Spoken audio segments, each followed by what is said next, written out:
up, young man. Come now. We want to say it's good to be here this beautiful night. We want to put your best voices together.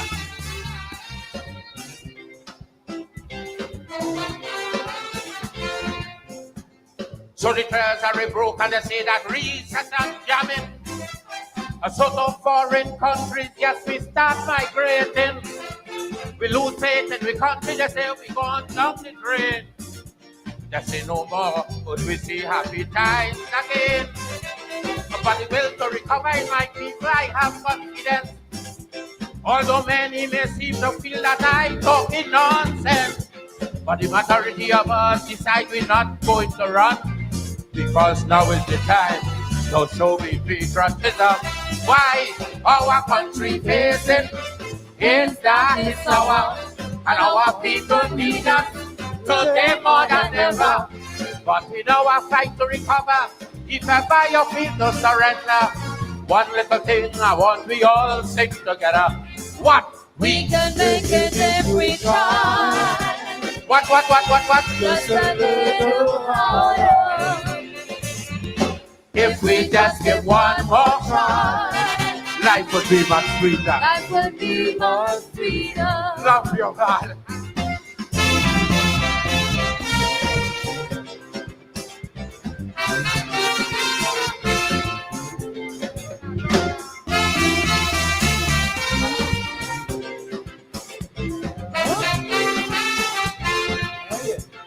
From the time Trini analyzed just what was the problem.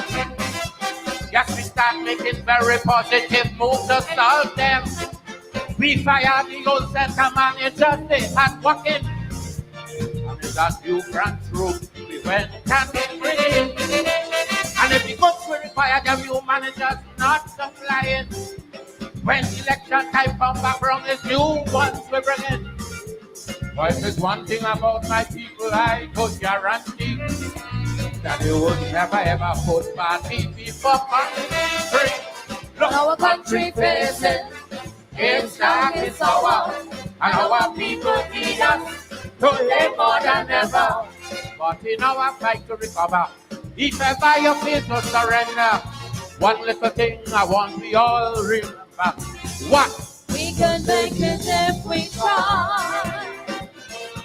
Just a little harder. Oh, if we just give one more try, life would be much Sweeter.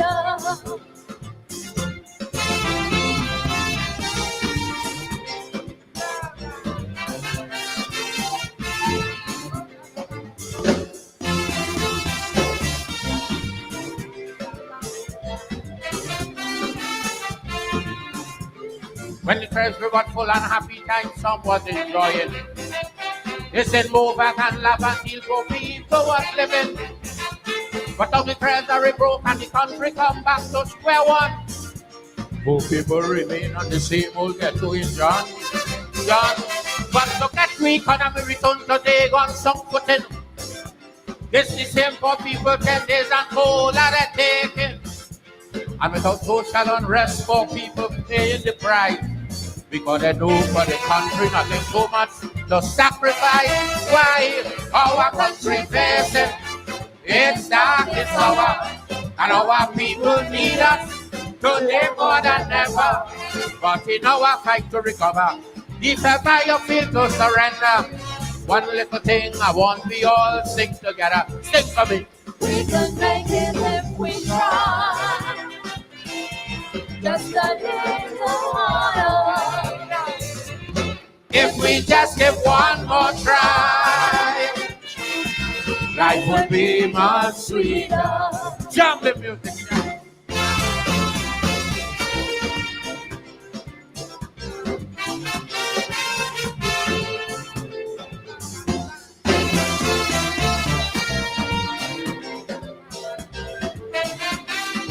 This one for you.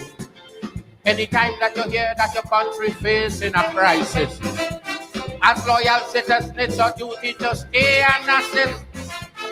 For we know to ourselves there could never become a day when our debts to we country we can repeat. So who want to go could go, I have no objection. But while outside I want you to have one consideration. That your country of good is in its worst day in history. And we must do what we can, regardless where we may be. Why our country facing its darkest hour, and our people need us today more than ever. But in our fight to recover, if ever you feel to surrender, one little thing I want we all sing together. Right. Because they do for the country nothing so much to sacrifice. Why our country facing its darkest hour, and our people need us today more than ever. But in our fight to recover, if ever you feel to surrender, one little thing I want we all sing together. Sing for me. We can make it if we try. Just a little harder. If we just give one more try, life would be much sweeter. Jump the music now.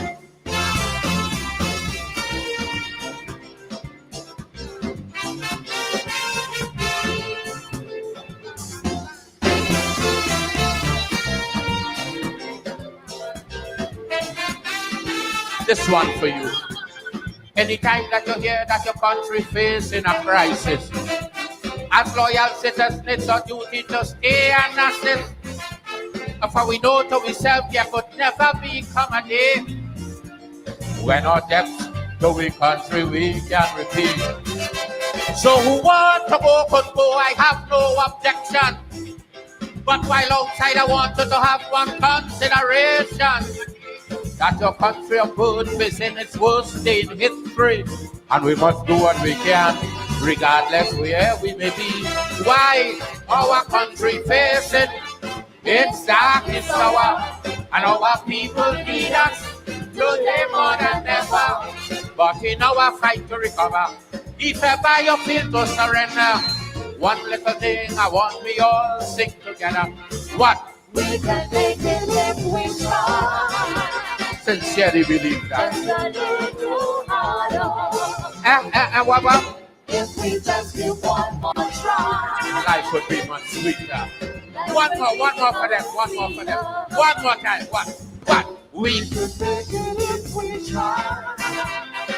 Sincerely believe Just a little that if we put our hands together, we could really do it for our just country, give one more regardless of home or abroad. Love you. try. We can make it if we try. Dr. Leroy Calise, the black man, the black stallion, a little bit of patriotism there. We can make it if we try. We had the old set of manager, we moved them and we put in some new one. But if the new manager is not producing the goods, it's a new set we have to bring in. Good evening and welcome to Politics 101. The Black Stallion. We can make it if we try. Our country facing its darkest moment, and we must not abandon our country. And it's one thing I know about my people is that they would never put party before country. Patriotism there from the Black Stallion, Good evening. Welcome to Politics 101. Good evening to all our listeners in Guyana, whichever region you're in, whichever part of the country, regions 1, 2, 3, 4, 5, 6, 7, 8, 9, and 10. And of course, region 11. And region 11, of course, the diaspora. People in the diaspora, whether the diaspora is in our Caribbean, which I don't like to call the diaspora because we are a Caribbean family. North America, South America, Europe, Africa, Asia, wherever you're joining us from, a pleasant good evening to you. It's a quiet evening on the east coast of Demerara, where I am to be. specific in Buxton. Quiet Thursday evening, but the rumblings of the politics are not as quiet as the atmosphere. Good evening to Berbice, and by Berbice I mean from Quarantine, come right through to West Coast Berbice, Maikoni, Mahaika, coming through to the East Coast of Demerara, Georgetown, East Bank, West Side, all the way to the Essequibo Coast and Islands, up to the Pomeroon. Good evening to all of you coastlanders and our people in the hinterland. Region 1, Region 7, Region 8, 9, and parts of Region 10 we can call the hinterland. Good evening, Kokwani. Good evening to the people, of course, in Linden. And good evening to all of you and welcome to Politics 101. Good evening to the people of Mocha, Arcadia. Welcome to Politics 101. All of you who are joining us, whether it is in French Guyana, Suriname, Venezuela, Brazil, wherever you are, welcome to Politics 101. Another day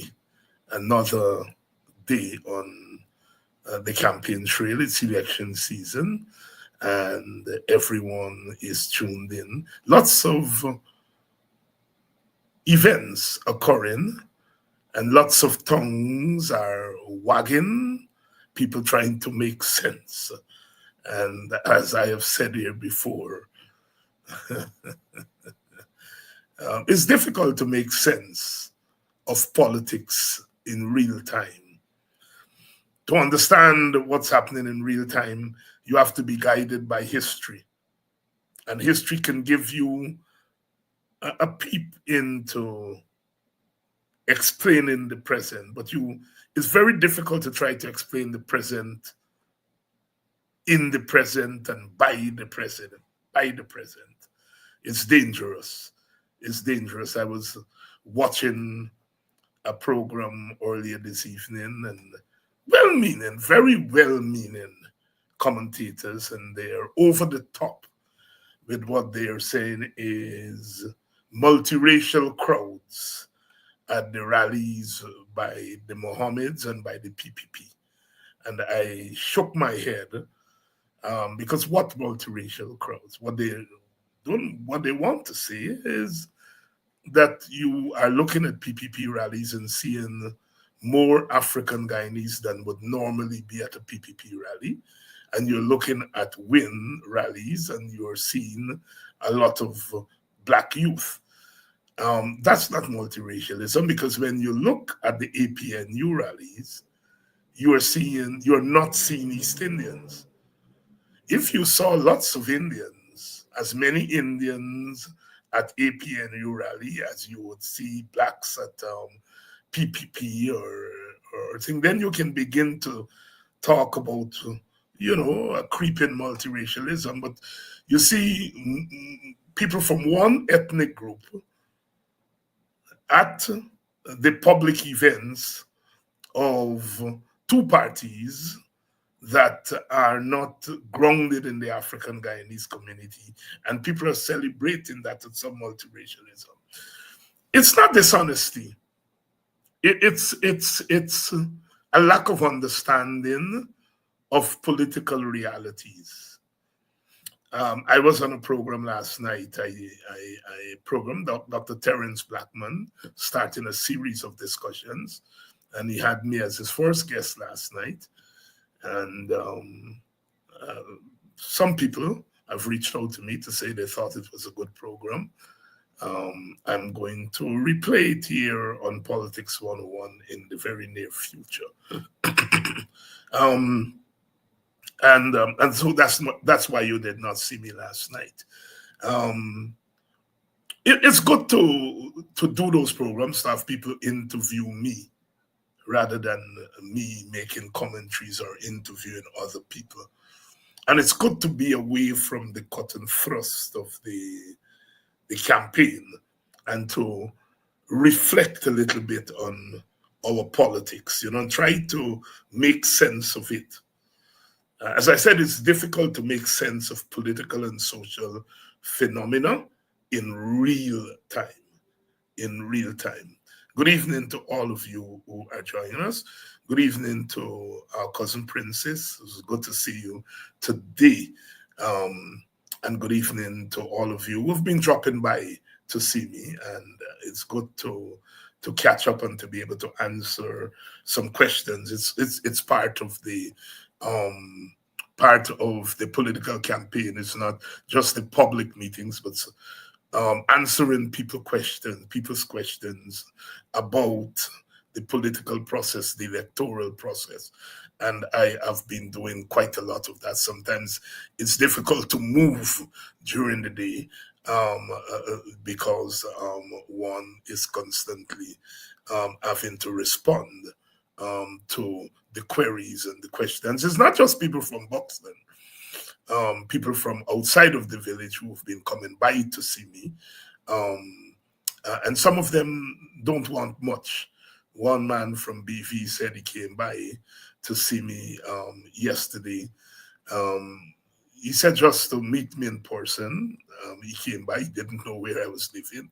He just knew from the program that I was in Buxton and he wanted to see me, and they directed him. He came to see him. He said he wanted to see me in person, but he wanted to tell me that he shuddered to think that had we, people like myself and Kedaki and Paul Slow, Mark Benchop, Rickford Burke, Sherrod Duncan, those of us who do the social media programs, that had we not been doing the kind of work that we had been doing for the last 5 years, that he shuddered to think where we would have been today.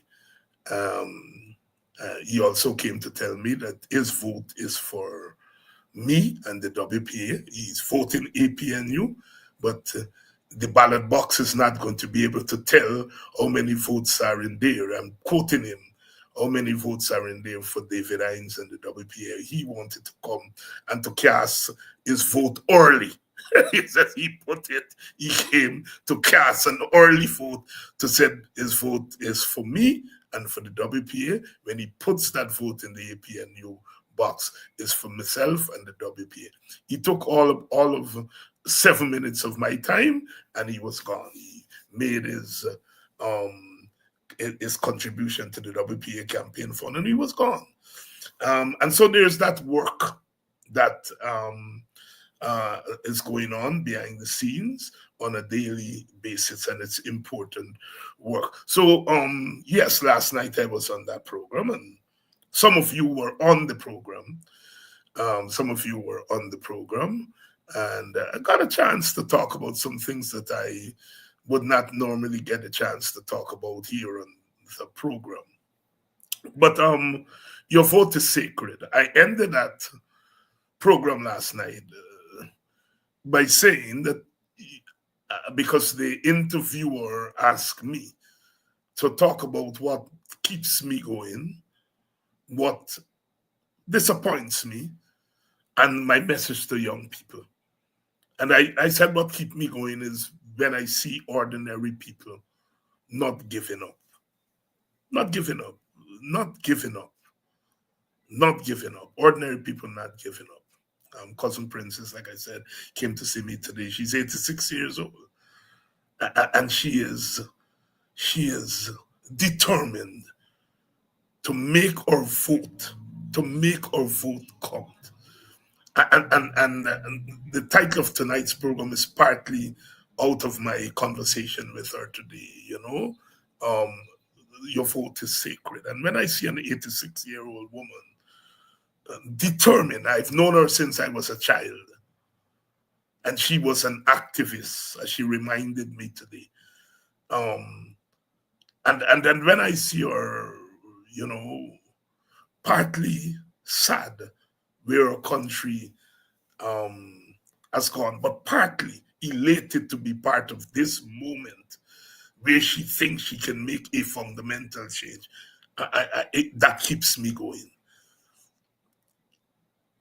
When I see women fighting against the odds and waking up in the morning, early in the morning, and going to work and putting out their little thing to sell what they have to sell and to try. I know they're not taking home much when they close up that tree or and go home in the evening. They're not taking home plenty money. But the determination to survive is what keeps me going. What keeps me going, you know?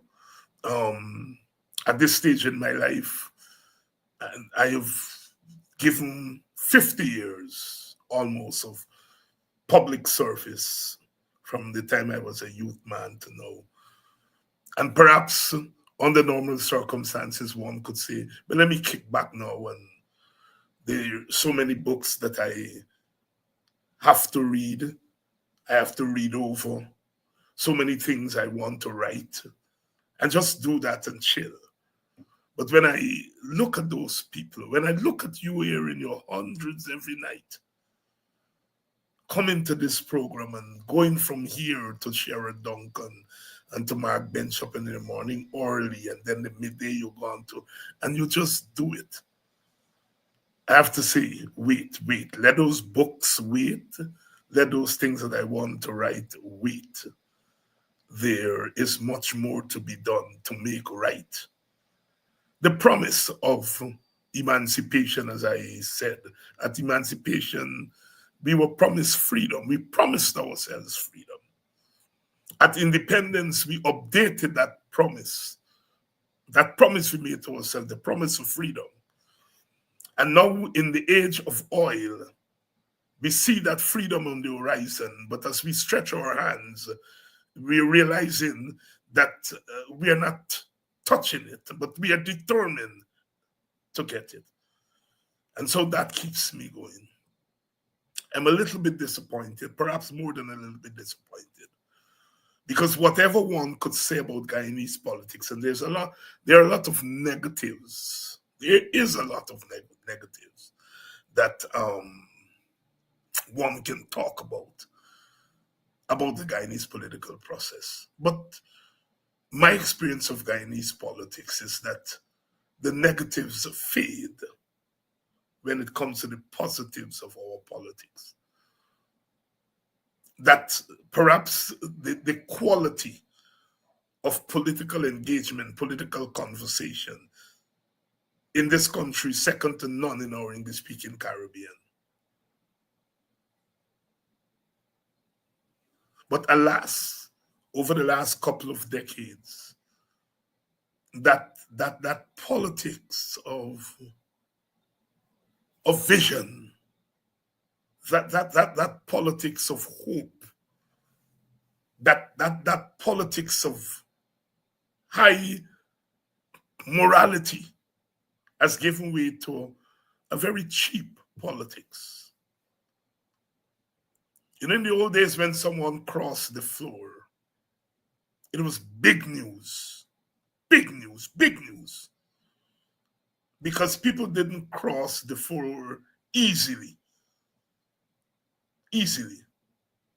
Today, people are crossing the floor, as they say, like flies. It's no longer news. It looks as though it's like people are doing business, you know, buying and selling, you know. And it's unfortunate, and I don't want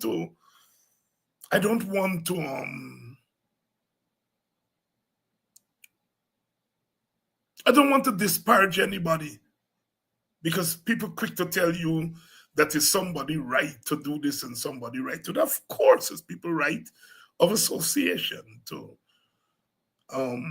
belong to whichever party they want to belong. And I don't interfere with that right. I hold that right very dearly. And so one is not talking about people's right of association, and that's not my concern. It is the sum total of the politics, and you know, and people read into that perhaps correctly. And that is why I said one of the peculiarities of this election is the way in which the vote has been so cheapened that people come to buy, and that people are either considering selling or they sell on terms. Now there's always been vote buying and vote selling, in the sense that people come and they said, I will give you this. And, in the old days, they talk about sardine and corned beef politics. The politicians used to come around and share salt beef and corned beef and sardine in exchange for people's votes. Imagine that. And that was scandalous in those days, showing the corned beef and sardine and so on. So there had always been an attempt to get people to exchange their vote for material things. But now, today, I think it has become extremely vulgar. It's no longer tacit. It's open, It's a kind of vulgarity. This thing of, I mean, if I were a minister and I was responsible for giving out small contracts to people, first of all,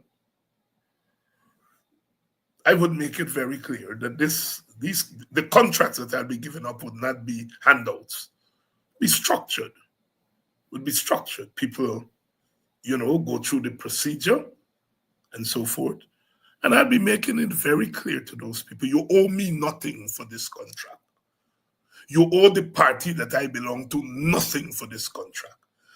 You get a contract for $5 million or how many $1 million. This is what your foreparents fought for on that slave plantation and were not paid for. This is reparations. This is what your foreparents fought, worked for on the sugar estates as indentured laborers, and they were partly paid. And what you're getting here is the part that they were not paid. This is what your foreparents, they were driven into the hinterland by the marauding colonialists. Your land was taken away, and so what you get here, reparations. I would be saying that to the people. You don't owe me nothing. You don't owe my party anything. What you are getting here, this contract, is reparations for what your poor parents did not get for working from sunup past sundown, and even early than sunup. If you want to vote at election time, that's your personal business. If anything to do. But no. Ministers come and they give people these little contracts and they tell them plain what they have to do. And if they don't tell them in clear terms, the people within the context of our politics feel that they have to do it.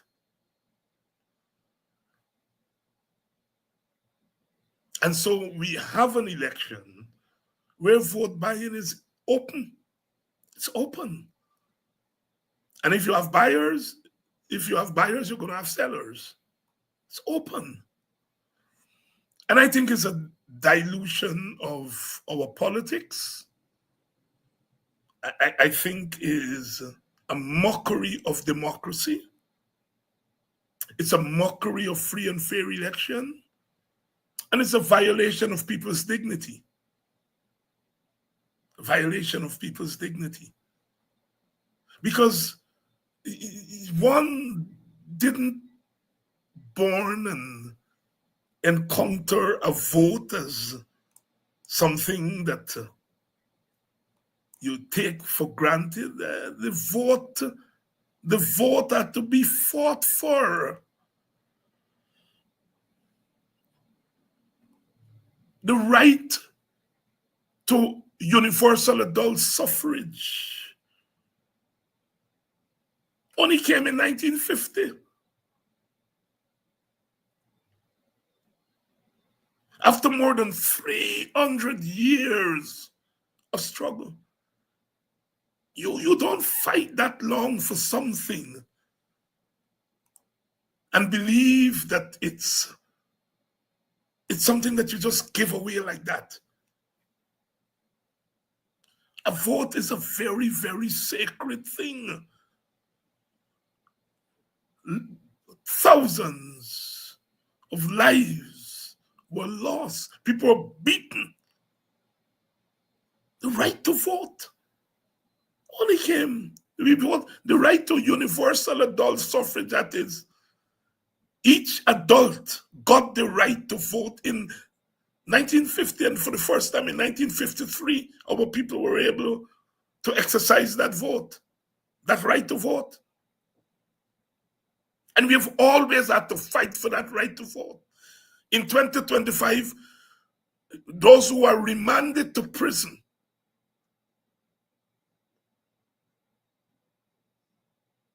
a young lady defend herself and perhaps knock she boyfriend, and you go to court and they put you on a $40,000 bail and she can't afford it. She's in prison on remand. She cannot vote. Her right to vote is taken away. So the right to vote is still being fought for as we speak. As we speak. If you work for the APNU on election day and you work outside of your district and there's nobody to relieve you so that you can go back to your district to vote, you lose that right. The right to vote is sacred. When you vote, you are voting and you are saying this thing, this X that I'm marking here, I am turning over to you a lot of my rights. I am saying that I am voting you into office to do for me what I cannot do for myself.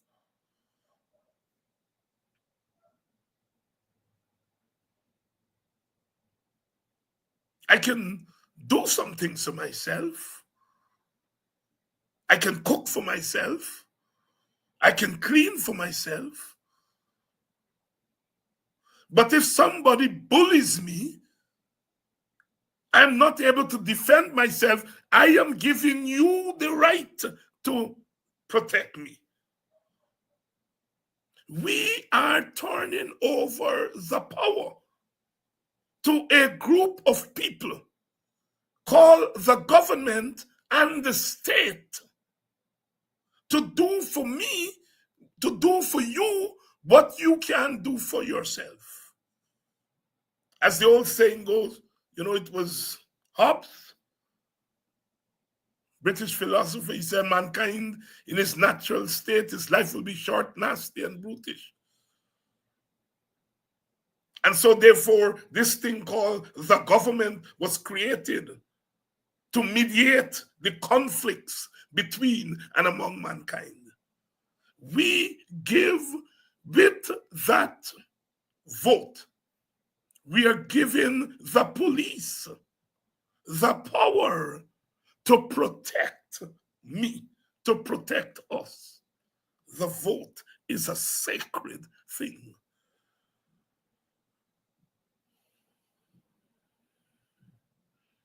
With that vote, we are giving the government and the police We are giving the government and the army the right to protect us against incursions from foreign forces.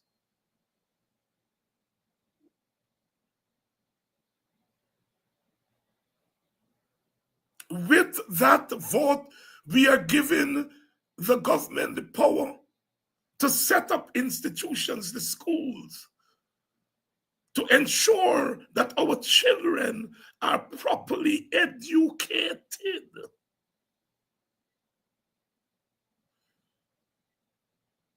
With that vote, we are giving the government the power. We are giving a few people the power to tell me whether I tell you whether you can set up a stand in front of your yard to sell. Tremendous power. One of our constituents called me a few nights ago to say she's selling, in front of a Chinese place. And the Chinese telling she can't sell in front of there. And then the powers that be telling she that she can't sell the same thing what the Chinese selling. And she said, she's asking the question, if a Chinese can come and have the right to sell what she's selling, why she don't have the right to sell what the Chinese selling? And she's correct. I give that example to say when you vote, you are giving people the power to determine whether foreigners can come and have more rights in your country than you. The vote is a very, very serious thing. And I do not believe that we are doing ourselves a favor as a people, as a country, as a culture,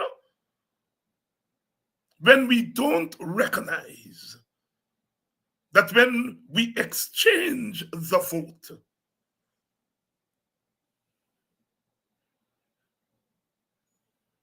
for the illusion of bread,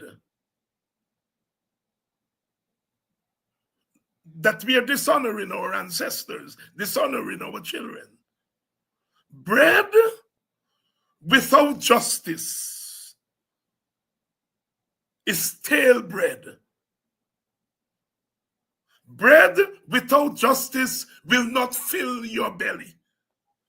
If you are exchanging your justice for a piece of bread,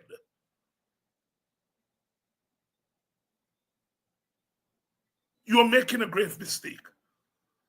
What we need is bread and justice. Professor Clive Thomas in the 1970s. I grew up on that little booklet he wrote called Bread and Justice. We need bread and justice.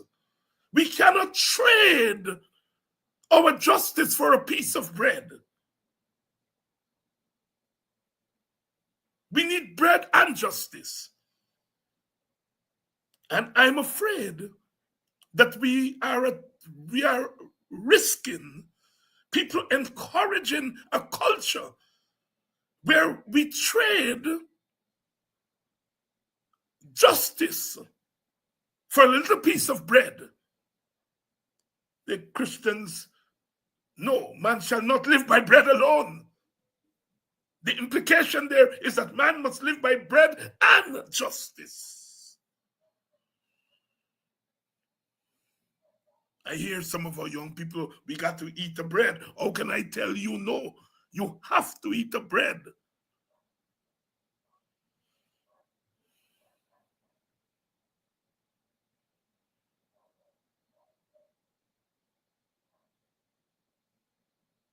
Martin Carter said, the mouth is muzzled by the food it eats. When you put that bread in your mouth and you now can't open that mouth and say, this is wrong, you are muzzled by the food you eat.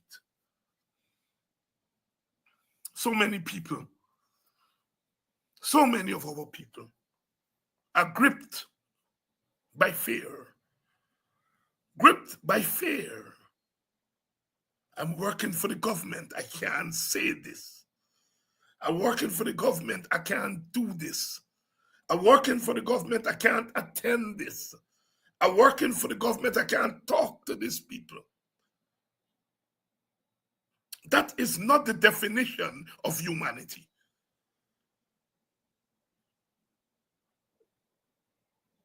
You must be able to work for the government of this country and support whichever party you want to support openly.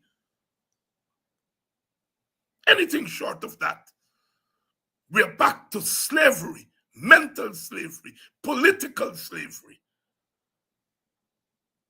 The vote is sacred. The vote is sacred.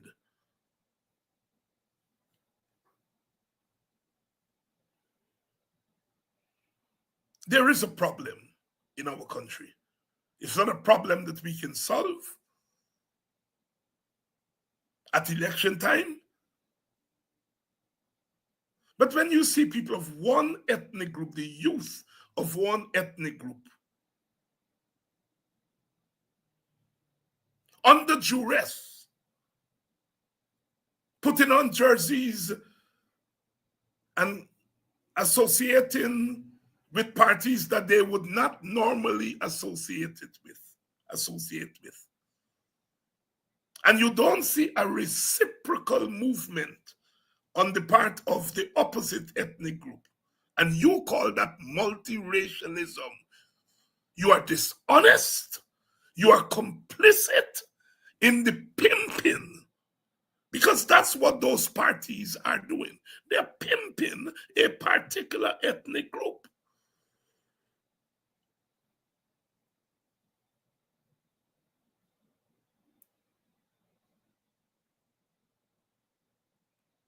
They are taking advantage of structural problems in a particular group. Now, I have to say, there are structural problems among East Indians. East Indians are as impoverished, the poor, the East Indian poor. They are as depressed as the African poor, the Amerindian poor. They are. But APNU is not taking advantage of the Indian poor. They're not taking advantage of the circumstances of Indian poor. And they should not. They ought not to. They should not do it. I am glad they are not doing it.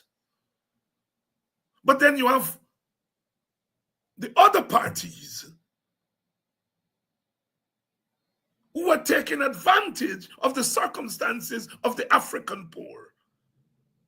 And they ought not to do it. They should not be doing it, but they are doing it. And people are looking at that and call that multiracialism.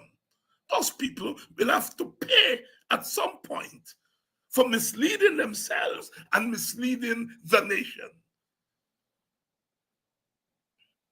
This election will pass, you know. And when the elections are over, we are back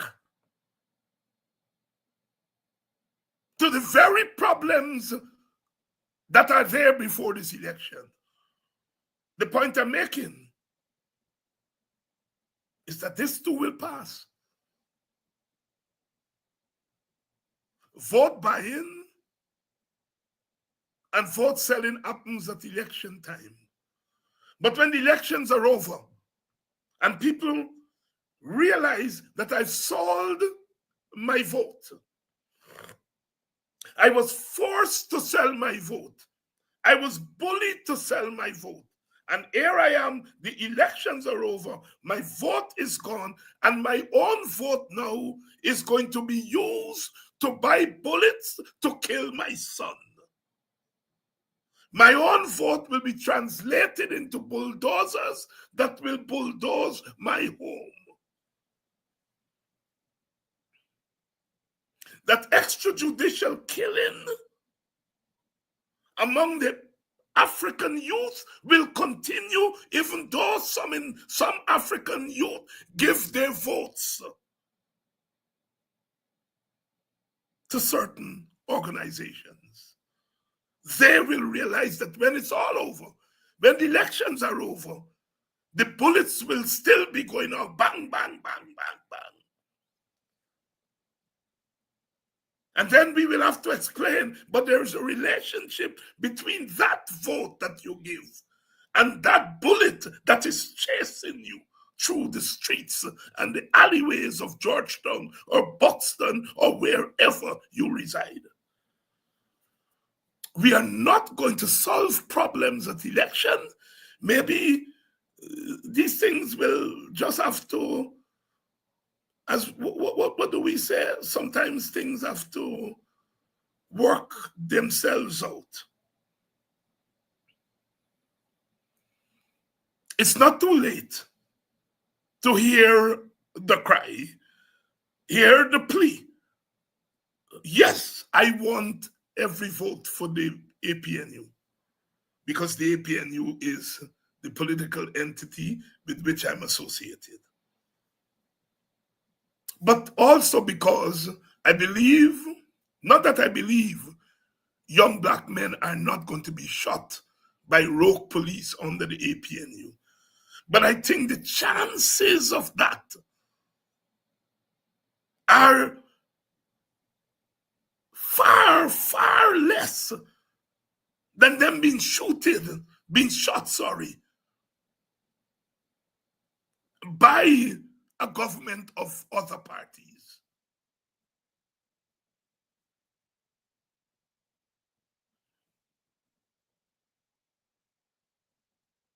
It is not that I believe that public servants will be given ideal wages, but the chances of public servants getting a better wage package under the APNU is much more than they're going to get from other parties. Other parties have given, the PPP has given public servants 7% and 8%. The APNU is saying that we will give 35%. And they're not picking a figure off their heads. They've done the maths, they've done the economics. And even if they renege and give 30, it will be 28% more than what the PPP is giving. What are we talking about? The APNU is less likely to take advantage of black people and Amerindian people and African people, because there are people like myself, hopefully, who will be in that government, and we would be ensuring from the inside, not the outside.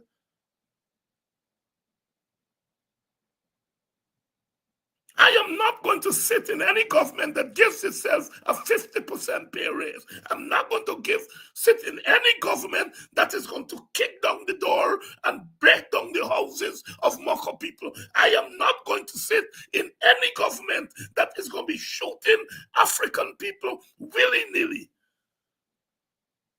Yes, there will be voices in an APNU government from the inside. There will not be voices in the PPP government from the inside. They're not doing it now, and they will not do it then. We are doing it now. Some APNU people are skeptical about me. Some are nervous about me. And the reason they're nervous, and they complain every day to Norton for me. And the reason is because I am fair. I have absolutely no problem if we are wrong to say we are wrong. I don't care if I lose 10 votes or 20 votes or 100 votes. I'm going to say it's wrong.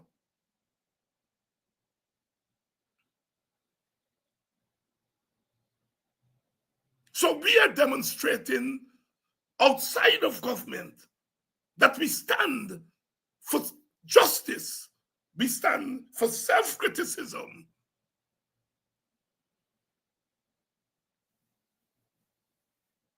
And that is why you know that when we get in government, we're going to do it because we're doing it when we're out of government. Who is going to stand up? Who is standing up in the PPP government to say to the PPP, do not encourage a small group of rogue police to be killing black children?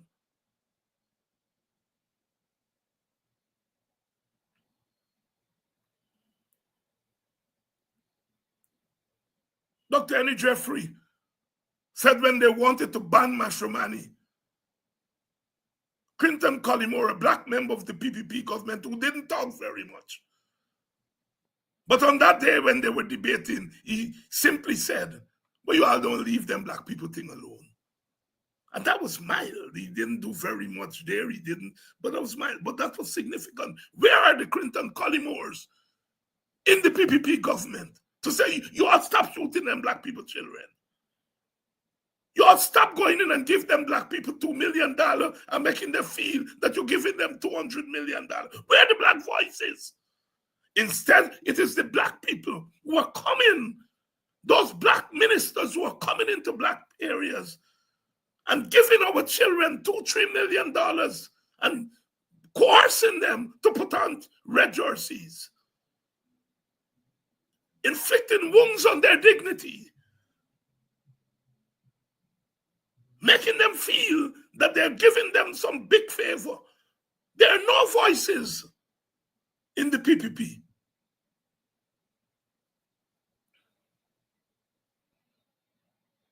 There are not even voices in the PPP standing up for the Indian poor.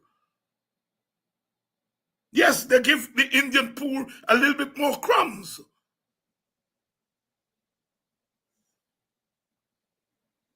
But when it comes to their self-interest and the class interest of the Indian people, their political interest takes precedent over Indian people class interest.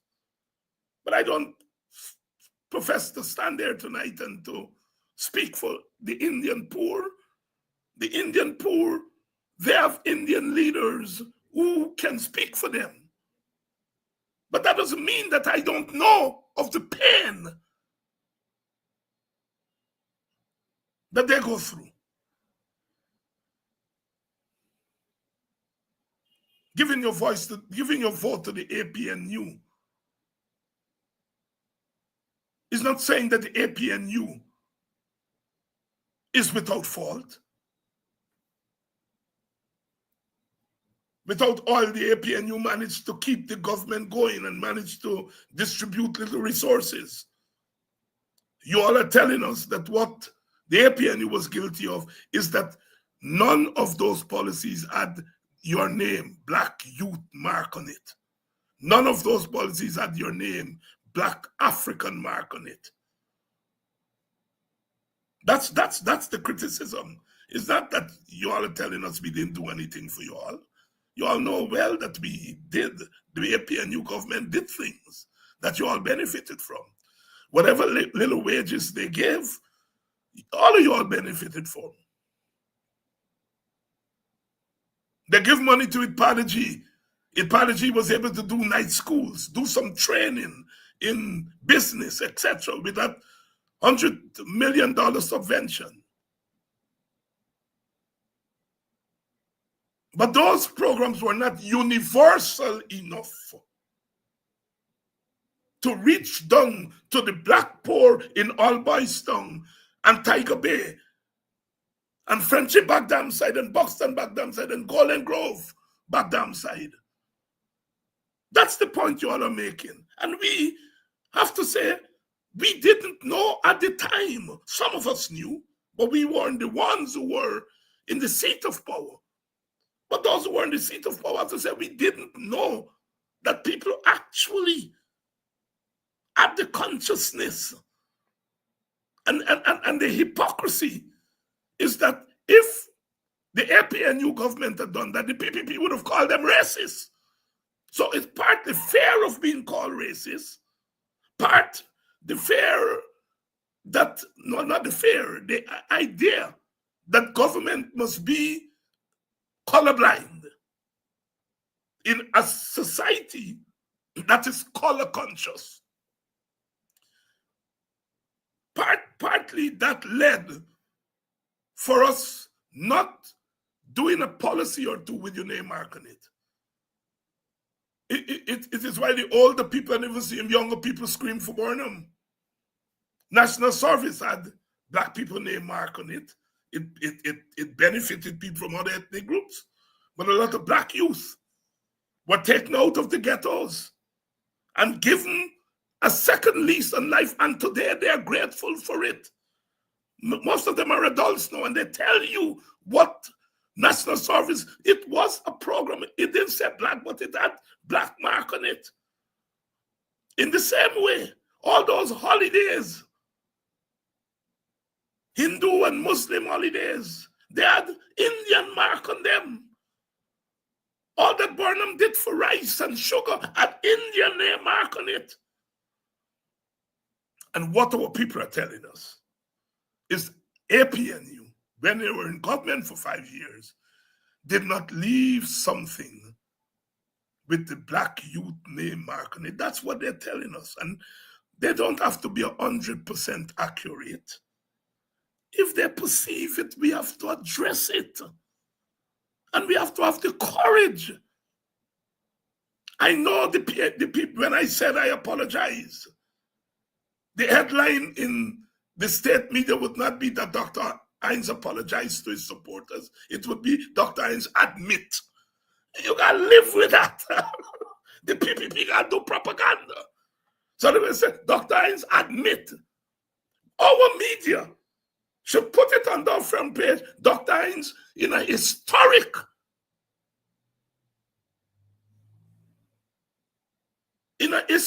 move, apologize to the APNU base. Our media, the media sympathetic to us, didn't do it. You didn't see anybody cut out that part of my speech and play it on social media over and over again.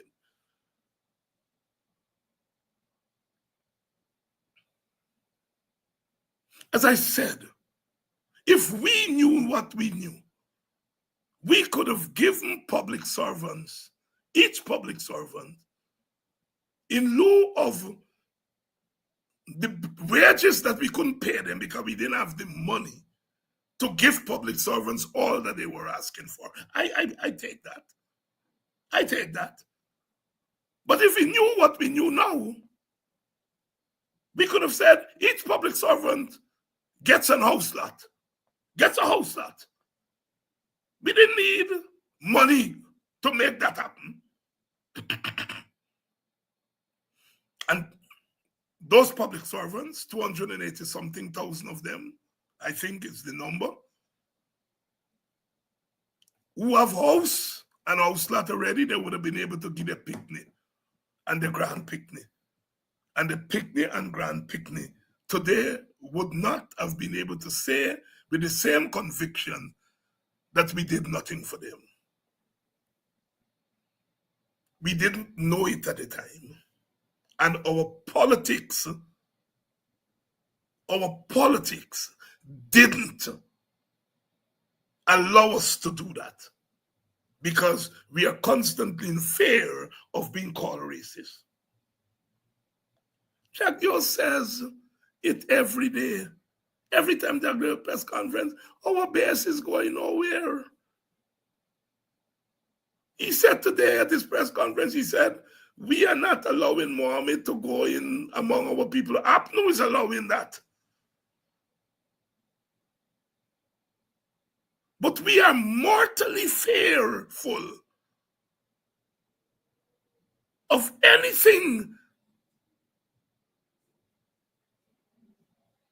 that will make them call us racist.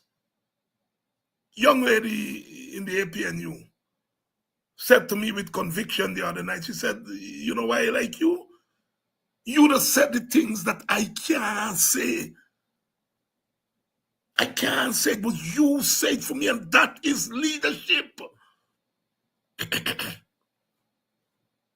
Leadership is not only to say what your people would want you to say, is to say things that your people cannot say.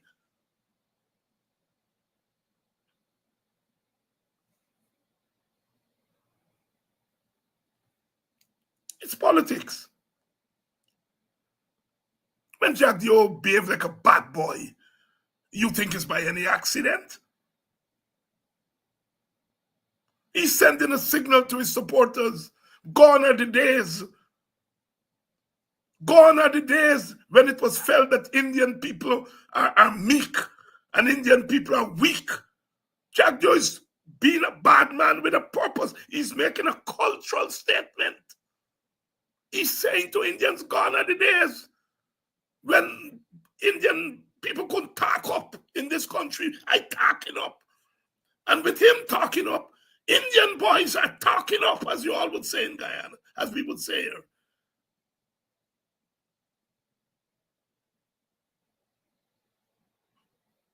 When an African talk up, our own African elites are calling us extremists and radical and all kind of nonsensical names, and not recognizing the sociological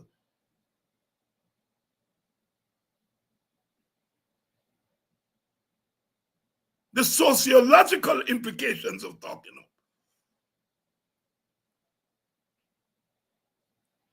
In the 1950s, the UC Guyana, then Sidney King said to the white people, this confounded nonsense must stop. He actually said, I will not stand for this confounded nonsense. And the folklore make it this confounded nonsense. You know why that phrase has lived on 70 years later? Because he was talking back to white people.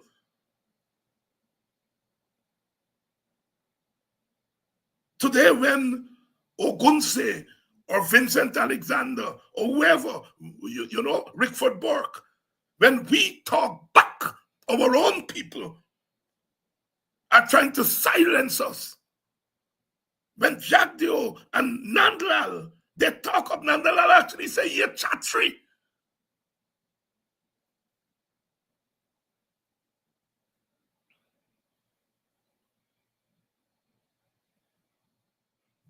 The vote is sacred. The PPP would look at the program like this, and they're all watching here tonight. And I would say, so it is said, I'll give you an example of what they do. I may say, it is said that black people are hanging their mouth where soup is dropping. Let me explain what that means. They will go and they will slice out. Black people are hanging their mouth where soup dropping.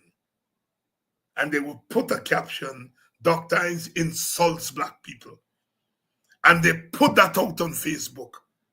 And our people would read, would listen to that and call and complain for me. Look, Dr. Hines cussing black people. The PPP skillfully goes in, and they're very good at that thing. They will cut out. They will cut out the little part. And our people don't listen to our propaganda, especially the IT-tighty ones. They don't have time to listen to what our people are saying. They don't have time to listen to this show. They go and they listen PPP propaganda and then complain for me. Look, Dr. Hines cussing these people. Why Dr. Hines doing that? And the PPP understands. Or the PPP would put a headline. Dr. Hines insults African people. And then in the story, they'll quote me not insulting people. But the headline, and they know that people would read the headline. The people read the headline and they run with it. Look at that one, Freddie Kissoon. For years, 2 years, 3 years, going on to 3 years, he repeated a story that Geeta Chandan after that Rhonda Lane made derogatory statements against Indian people, Geeta Chandan signed a statement condemning Rhonda. David Hines called Geeta Chandan a slave catcher. Never happened. Never happened. Geeta Chandan was on his program the other night, and he's telling her, "Oh, your disenchantment did not start when that lady, WPA lady, first of all, Rhonda is not a WPA member. But anyhow, that's besides the point. That WPA lady made derogatory statement about Indian people, and you condemn her, and David Hines called you slave catcher?" And Geeta said, "No, I never signed the statement commenting on Rhonda. Some of my colleagues did, but I didn't. David Hines called me a slave catcher on my statement about Ogunsi." And Freddie and his co-hosts sat down there. They didn't have the courage to say, "David, apologies. I really thought you had called her a slave catcher because of what Rhonda said. You see, if I sue him now for creating a story, putting me in the story, damaging my reputation as a result of that, if I sue him now, and he frightened lawsuit, if I sue him now, then people gonna see a thin skin." I call the Geeta slave catcher because Takumo Ogunse, my comrade, my brother, made some statements. The matter is before the court, so I don't want to repeat the statement. And so he made a statement. And Geeta condemned him for making the statement. The PPP police shackled Ogunse like they shackled slaves. And I said that Sister Geeta is on our side. You're playing in our team. And you see the shackle a black man like a slave. And you are condemning that black man. You are a slave catcher. I'm not a dunce. I use the term slave catcher within a particular context. And when I met Geeta on a picket in front of the office of the president, I pulled her aside. I said, "Geeta, you know I love you as a person. I have the greatest of respect for you. But the context in which you made that statement, I had to use the imagery of a slave catcher to deter others from doing it."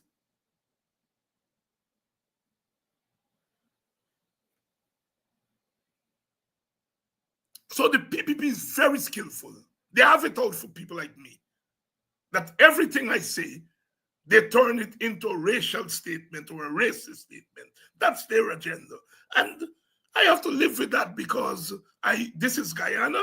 These are the issues I'm confronting. And I expect the PPP to do that.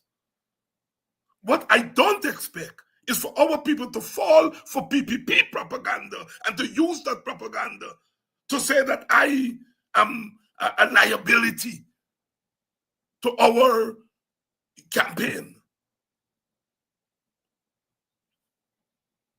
which is what some of them have been doing.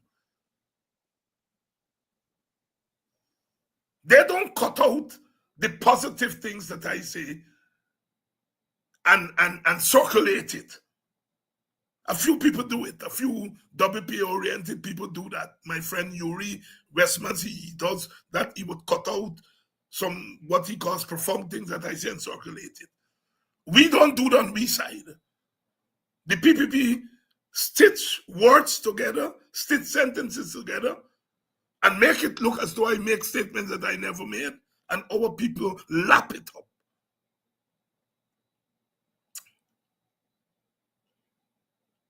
We have some faults on our side that are historical.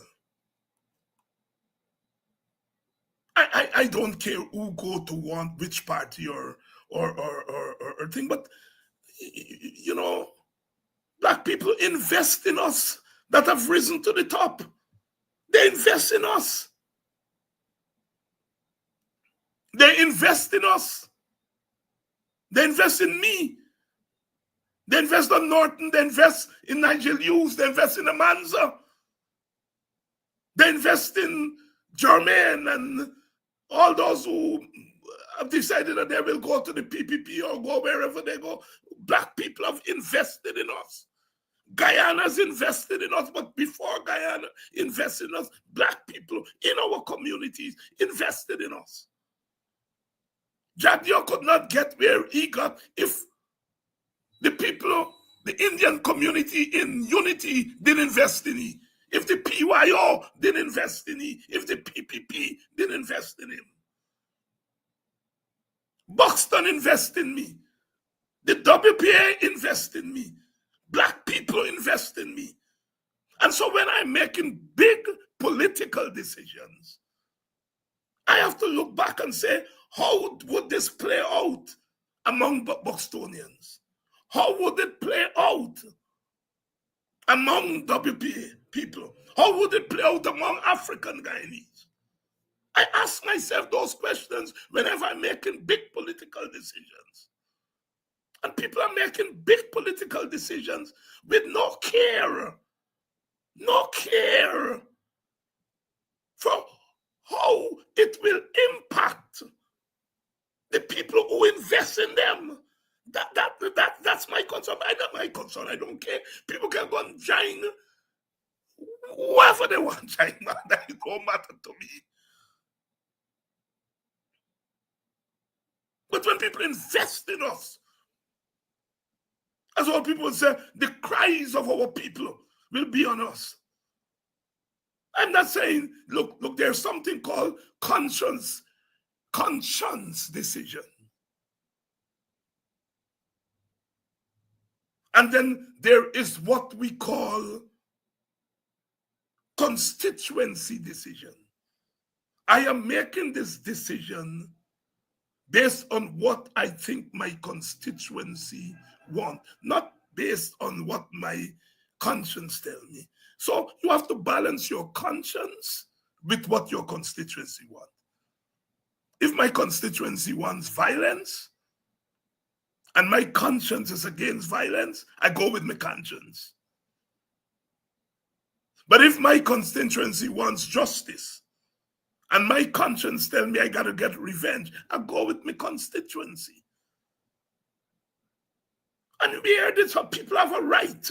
People have a right to belong wherever they want to belong. Just as I have a right to go in a cinema and say, fire, fire. Rights are not absolute. I have a right to my conscience. I have a right to make decisions that benefit me and my family. But if I put myself forward as a public person, I also have a right to consider the public that invested in me and which I represent. And I find that today's politics is so cheap, man. It's so cheap. And I don't blame the individuals, because those individuals come from a society. They come from a society. And this society is breeding a kind of cheap politics. I blame the PPP because for the last 3 decades, they have injected that kind of politics in our society. That's cheapened politics. And the rest of us have become victims of it.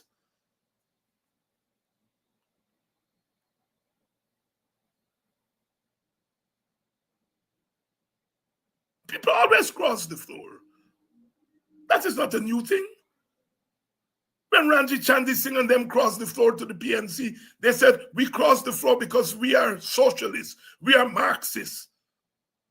We believe that the PPP is in the right ideological, the PNC, sorry, is in the right. They cross for ideological reasons.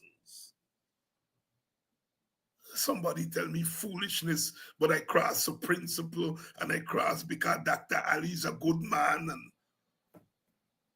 they got a lot of people in the PPP who I think are good. That's not a reason for me going trying. Good people can make decisions that I don't agree with. So because Dr. Ali is good, and you are not looking at Dr. Ali's policies, you're not looking and see, oh, under Dr. Ali's government for the last 5 years, so many Africans have been killed by rogue police. You're not looking that Dr. Ali's government is covering up the death of a child, a little girl, a poor little girl. You are not looking that under Dr. Ali, homes of people have been broken down to facilitate rich people taking up land.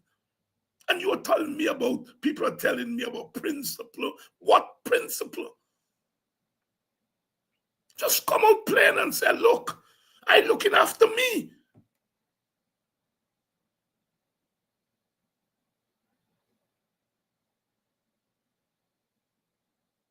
You could not be making those decisions based on what your constituency.